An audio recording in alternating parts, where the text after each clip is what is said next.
Hello and welcome to the Indie Mind video review for Aeternum on the Xbox 360.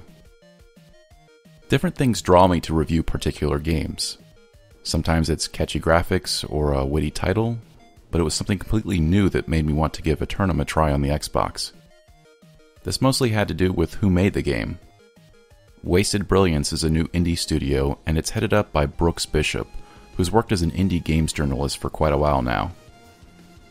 I've always been intrigued by the possibility that being a games journalist might make someone a better game developer, so I was curious to see how that played out for this game. Aeternum is a shmup, or shoot-'em-up, which is by and large a niche gaming genre. If you're not familiar with shmups, one of the common features has you, the player, shooting at a large number of enemies while at the same time dodging their fire.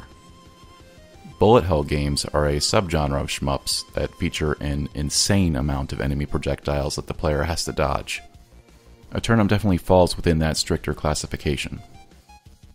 The plot of Aeternum involves your character, a young demon girl, searching for her best friend who's disappeared from the local academy. You have to battle your way through flying cats, dogs, and other creatures in order to reach classmates who may or may not have information on your friend's whereabouts. Of course, you'll also have to fight these classmates before they're willing to be of any help. The character design and setting feels very much like an anime staple. That isn't exactly my cup of tea, but I know there's an audience out there for it. The one thing I did like about the story was some of the humor in the dialogue. The game is broken up into 4 stages, each of which has multiple boss battles. And to no surprise, each of the boss battles has multiple phases. While the game isn't very long, it does have to be played in one sitting because there is no save system. In terms of how the game is played, since this is a shmup, obviously a lot of the emphasis is on shooting and dodging. The shooting is simplistic with wide range and narrow focus firing options. There's no aiming involved, you simply shoot straight ahead. In terms of dodging, there's normal movement, which is responsive and almost too fast. And then there's a secondary mode that slows you down, but also narrows the hitbox for where you're vulnerable.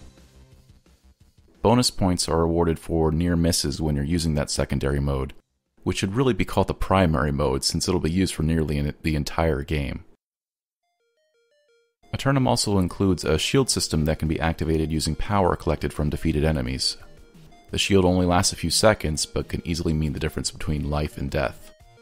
There's an element of strategy involved with trying to save up power for the boss battles, and specifically when to deploy the shield during those battles. One of the minor gripes I had with the game is that there were 1 or 2 points where I felt the player wasn't given enough minor enemies to destroy in order to store up power for the next boss fight. In terms of the difficulty of making it through the game, Aeternum never takes cheap shots, but is a really tough game. Since this is a shmup, that shouldn't be a surprise to anyone.